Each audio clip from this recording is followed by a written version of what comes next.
everyone. So now we're going to talk about Christianity and Jesus Christ, what he taught, and then the effects of those teachings. And in your reading from Schreier, you'll notice at the end of the chapter there's a section about the tension between historians studying religion and the people today who practice that religion and have specific beliefs about these people and what we're talking about. So we want to keep in mind that moving through this, that we are going to talk about both Jesus as a historical figure who we know existed from multiple sources, not just the Bible, but also references in Roman documents, although not very many of them. And also we will talk about what he taught and what people believe about him, what Christians today believe. It is the largest religion in the world today by a significant amount. And there's many different branches and many different manifestations of it. So we will be talking about what we hope are the commonalities and the history of that, and keeping in mind that there's always a little bit of tension between those two. So who was Jesus? So Jesus, as was discussed a little bit earlier, is a very similar story in many ways to the Buddha. We see here many different images of Jesus, which is a testament to how diverse the teachings on Christianity and the places where it is practiced are. So Jesus was a peasant carpenter from northern Palestine, Israel today, that was about 30 years old before he started preaching.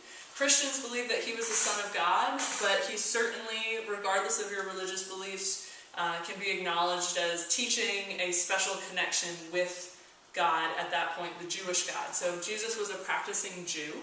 At the time, he came from an area that was controlled by the Roman Empire and had very distinct Jewish beliefs. And those influenced his teachings, we'll see later on.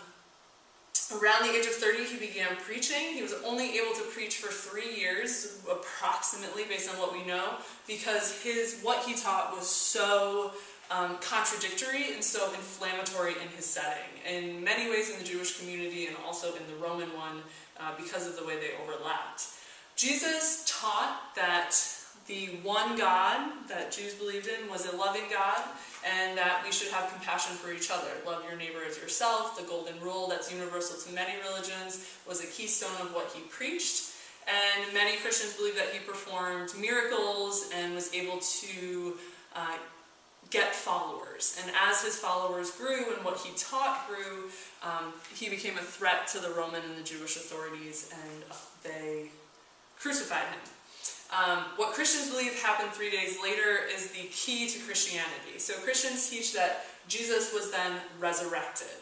So different from reincarnation. We've looked at Hinduism and Buddhism and the idea of the soul being reborn in a new body. That was not what Christians believe happened. They believe that Jesus' body and soul was resurrected, came back to life 3 days after he was crucified, and that proves in the religious section, religious area, that he was the Son of God and that his teachings should be followed. And that is really a keystone to Christian belief. At the beginning, Christians were just a small sect of Judaism, and as more and more people grew, it separated itself from Judaism as a separate religion with separate institutions. It started as sort of in a home. Different followers would get together and talk about Jesus, read some of the stories that had been written down about him, and worship in that way. It grew and grew and grew, at first very persecuted by the Roman Empire, but became a powerful enough force, a powerful enough minority that it was adopted by Constantine in the 4th century.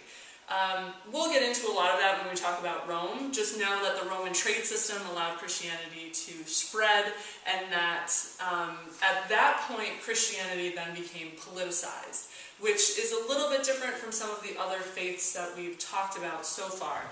It became part of a political institution and was used to support political leaders, and we'll see later in the Middle Ages actually became a sort of empire in its own right, which affected the beliefs of Christianity and affected the political situation there.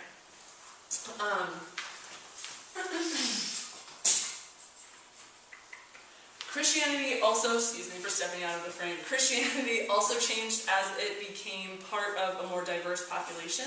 So when it first started within the small Jewish community, it was pulling followers that all started with the same basic beliefs. Certain changes and adaptations had to be made as it spread to Greeks and Arabs and people in the Middle East, and then the larger community that did not start with the Jewish beliefs, and there were certain conflicts about that. And so because of the diversity of the population in Christianity, there have been certain conflicts, some that have been resolved and some that have not, over what Christians should believe and how that religion should be practiced. But the commonality between them all was Jesus, his teachings of compassion, and also the Christian belief that he was resurrected. Those beliefs build on a Jewish belief in one God and in social justice and helping those less fortunate. And we'll also see continues in many ways into Islam, which we'll talk about a couple of months from now actually, that continue into Islam with their belief in one God and serving the community.